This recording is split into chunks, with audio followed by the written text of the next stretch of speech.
So, market briefing, we're going to look at 4 zip codes, 70808, 09, 10, and 20. So this is what we're going to go through. We're going to start overview of the 4 markets, 10-year perspective, kind of where we were 2016 to now, market snapshot of those at this point in time, do a little bit behind the numbers, and then price band performance, right? So kind of segment these zip codes into different price bands, because obviously 200 to 350 performs differently than 500 plus. Development infrastructure, that's all of our new construction. We're going to cover that as well, and ends with what this means for you. So this is a lot of content. So I'm going to move relatively quickly, but if you have any questions on something, don't hesitate to stop me. So just to introduce myself, my name is Logan Cox. I am the broker owner of Madewood Realty. We're a small boutique brokerage, started with my wife a few years ago. We also have my sales associate, Drew Briley. Sig and Avi are both a support team. One thing I'm really proud of is that we based just on our production, the top 300 of the Greater Baton Rouge Realtors last year. And then we recently found out that we're actually nominated for Rising Star of the Year finalist with only 5 other newer agents in the area. So really proud of that, what our team has done. But let's get into the presentation. So not all of Baton Rouge is moving the same way, right? These 4 different zip codes, while close to each other, are moving in very different directions. We're going to see what each one looks like. So 708, just at a high level, that's your premium, right? We're talking highest median price, highest price per square foot. 70809, that's the widest range, right? So we're going to see that it has some stuff going on in the numbers. It looks a little weird, but when you peel the layers back and look at the price bands, it's going to make more sense. 7810, this is the new construction leader. Almost all of your new construction is contained to 7810, and then you do have a little bit in 70820. We do have one new development going up here. Just in case you're not familiar with the zip codes, these are the ones that we're covering. Okay, so median sales price, a 10-year perspective. So we're starting in 2016, moving all the way up to present day. Now, with median sales price, you have to compare it to price per square foot as well, right? Because what you don't want to do is look at it in a vacuum and think that you may have lost value. Median sales price is going to take into account all of your sales. So if you are like 70809 and you have a lot more entry-level homes, it's going to bring down your median, even though your higher priced homes didn't lose any value, right? But just looking at the growth over time, and you're going to see a few trends on each of these metrics, right? Because you're going to see kind of a gentle run up until 2020, very normal real estate market, and then everything just kind of goes bananas, all right? So COVID is where we see pricing really jump. We see it correct after COVID when interest rates went up to 7-8%, and then we're starting to see it stabilize. So again, look at median sales price in conjunction with price per square foot, right? So this normally makes people feel better in that, hey, your home really hasn't lost value. In fact, we've actually seen great growth over the last 10 years. If you're looking at 70820, it's actually gone up from 119 a square to 166. That's a 40% gain, right? Median sales price for 70808, as I mentioned, that was our premium. You've seen a 40% growth there. So we're seeing amazing growth over the last 10 years. So closed sales volume. So this metric is really good just for gauging demand, right? When we talk about how the market is doing in terms of just transactions going on, this is what we look at. So you can see pretty normal market from 2016 on, and then you can see what COVID did, right? Like this is obviously an abnormality here. Interest rates go down to 2 and 3%. Everything, people just started buying. So when people ask, have we recovered from it, this is normally the metric I point to. Question is, have we got back to it? We're pretty much there. Like for all intents and purposes, I'm gonna say we've pretty much got to pre-pandemic levels. 7810 still hasn't quite gotten back there, but the rest of them have. So the next one is our month supply. So the month supply of inventory really highlights the leverage and the negotiating strength between buyers and sellers. This one really illustrates COVID. In my opinion, this tells you the most, right? Because we had kind of a normal market, and then we creeped up, and then COVID obviously dropped it, right? And the month supply, just in case you're not familiar with what this metric represents, it's how many homes are on the market versus how many are being actually purchased and closed, to where if no new homes hit the market, how long would the current houses last, right? So it's a measure of how many homes does someone have to choose from, like at a very basic level. So that's why I say this is your negotiation metric, right? If a buyer has more to choose from, they're gonna have more negotiating leverage. If they don't, if there's 15 buyers for every home, like we saw here, seller has all the power. Like this time was when you were going 20,000 over list price, waiving appraisal, and giving them your firstborn son, right? Like that's what we were talking about. We have since returned to a more normal market. Now the distribution's a little bit wider than where we were before, but we've pretty much regained it. 70820 is still a little tight. It's right under about 3 months. So there's still some pretty strong seller leverage in that market.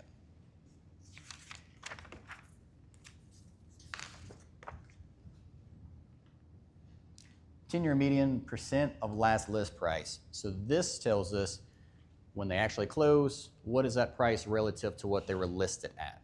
All right, so obviously 100% means you got your asking price. You come off 3%, that means you lost 3% in what you actually accepted as your purchase price. Obviously during the pandemic, we were pretty much 100% across the board. Whatever you listed it at, you generally got. In some cases, we actually saw a little bit higher than that.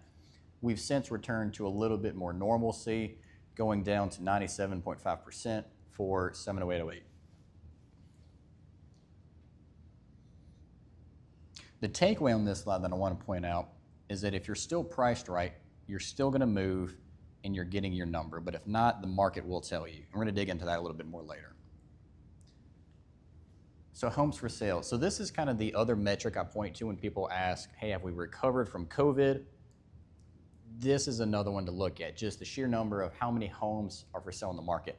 Now this tells us that we haven't quite recovered from where we were previously. You can see we're getting there, right? What we're struggling with now is this rate lock, where people who locked in a 3%, they don't want to let that go. If rates came down, and this is obviously speculation here, to the 5s, maybe the low 5s, you'd probably see a wave of homes hit the market for people who have been holding off for so long. That's a little bit more speculation than what I want to get into, but it was just worth noting. So the 10-year median days on market, this just tells you how long for the median does a home sit on the market. So this one we're going to take with a grain of salt because the distribution here is pretty wide. And what I mean by that is, and I have a slide for this later, but if you sell in the first 7 days versus 90 days, those are actually about a third each. And then everything in between that makes up that a third. So most homes sell either in the first 7 days or after 90. But overall, this is a good metric for how quickly the market's moving. What is the speed here? So that's the 10-year. This is where we're at currently. Okay, this is the snapshot. I'm not going to read every number on here, just to give you a gauge for what we're looking at. As I said, 70808 is your highest median, your price per square foot, sales count 70810. That's all your new construction, right? Like new construction alone went from about 200 to 350 homes year over year, right? So that's that's a significant jump, really just driven by new construction. So SP over LP, this is your sales price to list price. This is how much the seller is getting of what they had the property listed for. Important thing to note on this one, and I'll point it out in later slides as well, is this doesn't account for price drops, right? So if you're at $300,000, and then you drop it to $290, you drop it to $280, and then you're getting 2% off, it doesn't account for that, right? We're gonna look at that a little bit more later, but this is a decent gauge of, hey, how much leverage do the sellers still have, right? If most people are getting 100% of what they list for, as long as you don't overprice the property, chances are you're gonna get it, and there's not a lot of there's not a lot of negotiating room for the buyer because it's a pretty desirable area.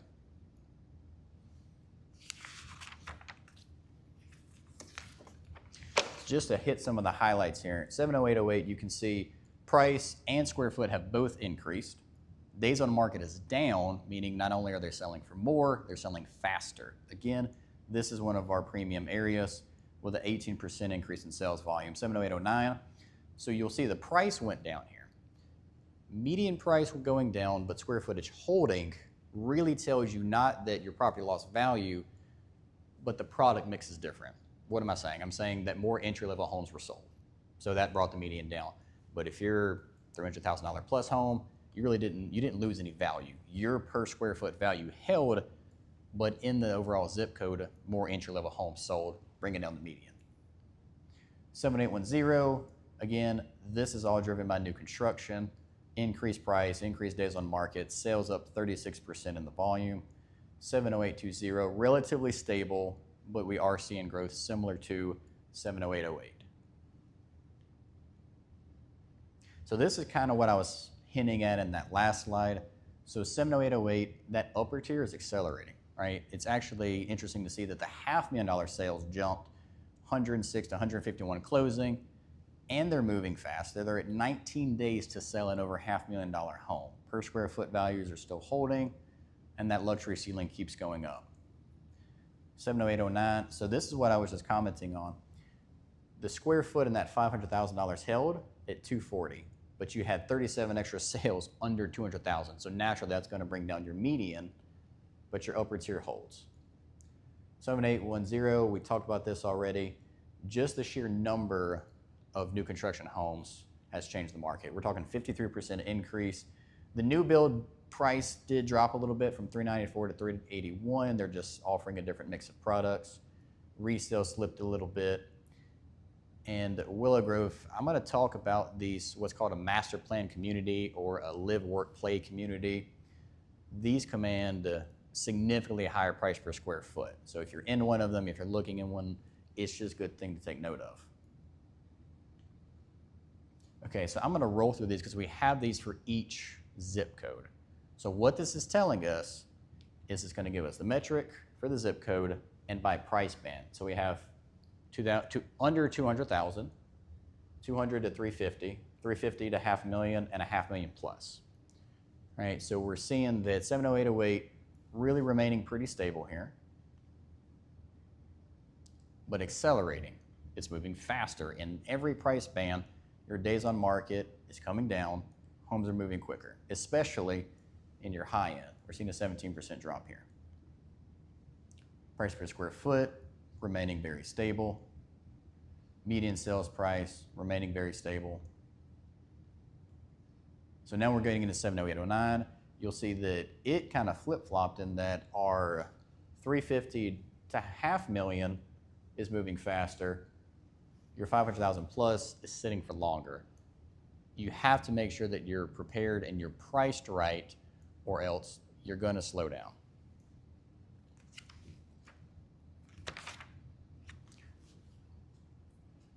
Looking at month supply of homes in 70809. Still have some negotiating room here, but you have to price it right. As we saw before, it's slowing down, but just the number of homes available, it's not as much as it was this time last year. Median price per square is relatively stable. Moving into 70810. So the story here is, again, more of just the homes for sale. Again, it's the same story. The new construction in this zip code is driving a lot of your growth, your volume. Days on market. And these numbers look very drastic. New construction homes, they're content to sit for a little bit longer. They don't mind if these homes, I'm not going to say they don't mind, obviously, but they're more content for them to sit as opposed to a reseller who's trying to get this home sold so they can move on to their next property. Hopefully that makes sense. Development and infrastructure. So these are the new developments going on.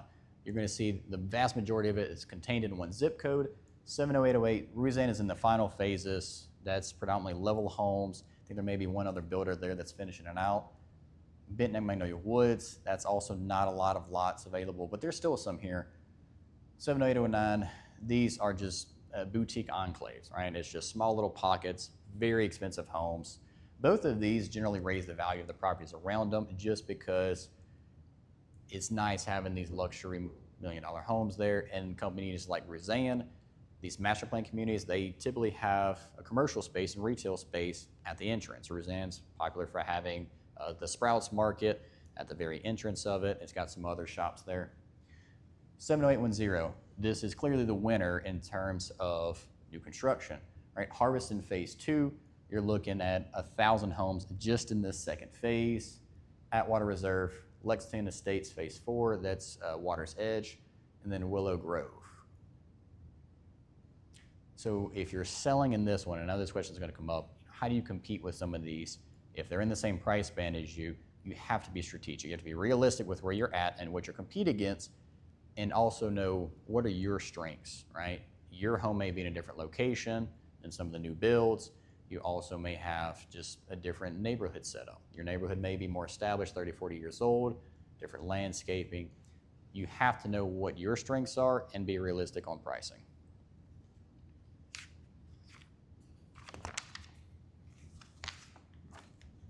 Okay, so the cost of waiting. So this is kind of what I was talking about earlier. This is how much you're going to get relative to how long you sit on the market.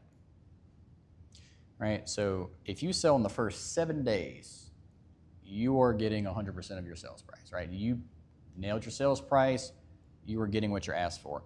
The longer you go, let's call it $380,000 home, if it takes you 90 days to sell, you're taking a $10,000 cut off of any other price drop you've already done.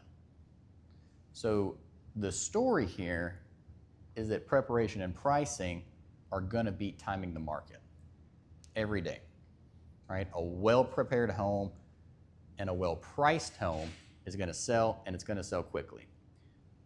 If you overprice it, if you're not prepared, if it doesn't show well, all of these factors, the moment you start going past that 7-day mark and you're having your price drops, you're not getting what you asked for. In 708 specifically, and I think I have a graph for this later, that distribution is even wider. You're taking a 4.5% cut at 90 days. Why is that the case? Is that due to the buyers know that, or sellers? Yeah. Or some people? So in case you couldn't hear it, the question from the audience is what drives this, right? So think of it as a Marvel movie. This is how I typically explain this to my clients. You're going to see 6 months of build-up for a movie release. When that movie releases, 50% of the people are going to see it. Of the money that's going to be made is in the first 3 weeks, right? So Avengers comes out, it makes 50% of its money in the first 3 weeks. After that, if it's in theaters for another 4 months, that's when it makes the other 50%.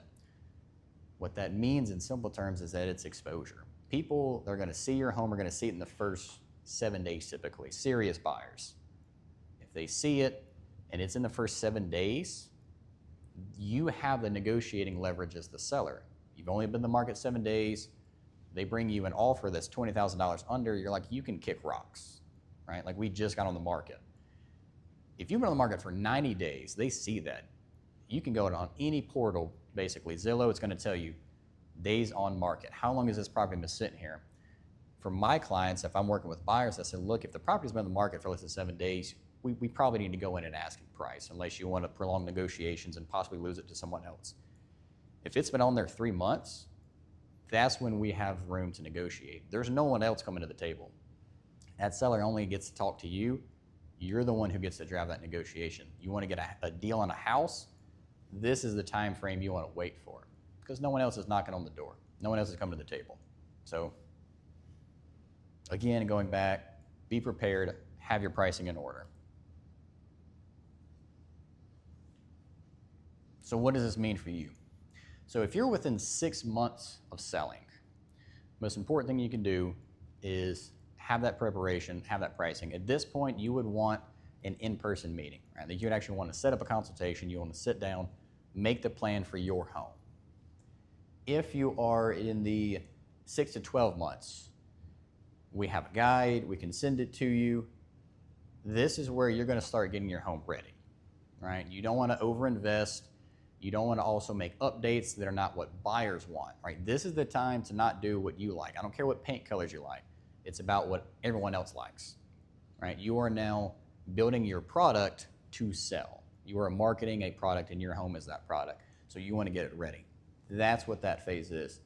Anything past that, if you don't have any plans to move, what's important here is just understand that based on everything we've talked about earlier, number one, don't defer maintenance, right? Like the hardest thing that you want to do is decide you want to sell in 2 or 3 years and you've kicked $20,000 in deferred maintenance down the road, right? That's a tough situation to be in. No one wants to come out of pocket at that point.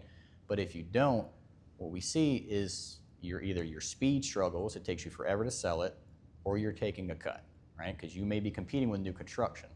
So the moral of this story, keep up with the maintenance on the home, make updates over time. That way you're not trying to spend 20 to 40 grand on updates right before you sell. Now there's some things you want to do right before you sell, like painting, landscaping, things that are fresh, but kitchen updates, primary bathroom updates, those are things you want to do over time to keep up. So this is the number to text. If you are interested in the guide, we'll get that to you.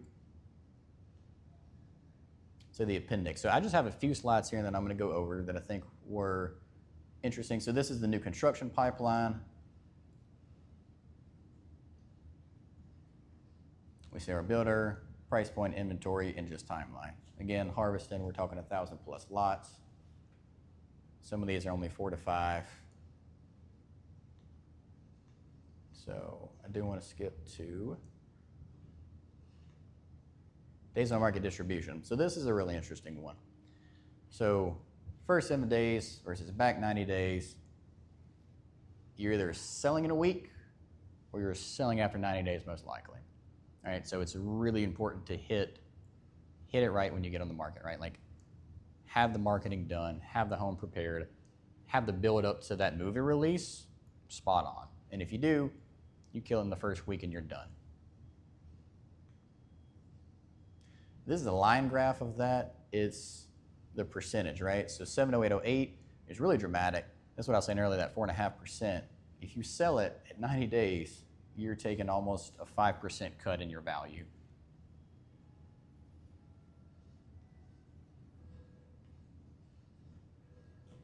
These are just the number of expired listings. This just means if you're overpricing it, you're being too aggressive with it in a market that doesn't support that. When I say that, I mean everything we talked about leverage. You have to know that going into your sale, right? Like if you don't know, are we in a market where I have a little more leverage? Does the buyer?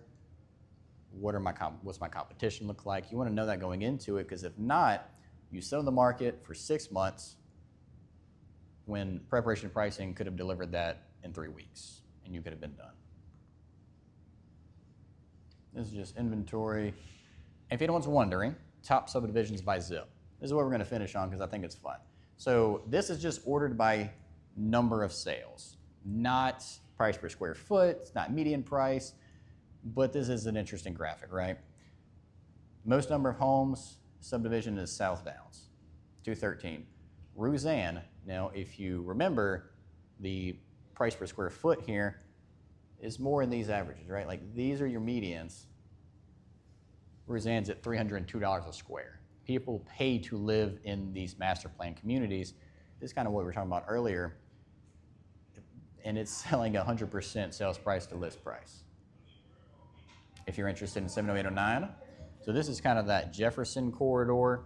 This covers a lot of ground. This actually covers everything from Jefferson condos to some country club estates. This is a pretty wide mix here.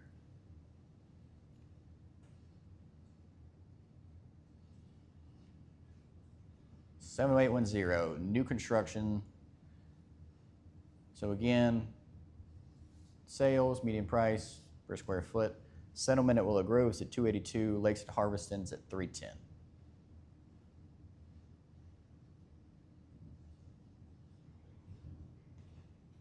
And last, 70820.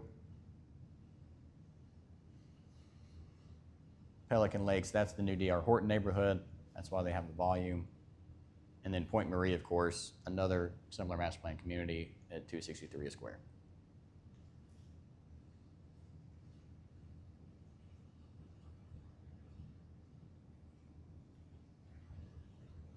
Appreciate y'all coming. That's pretty Good.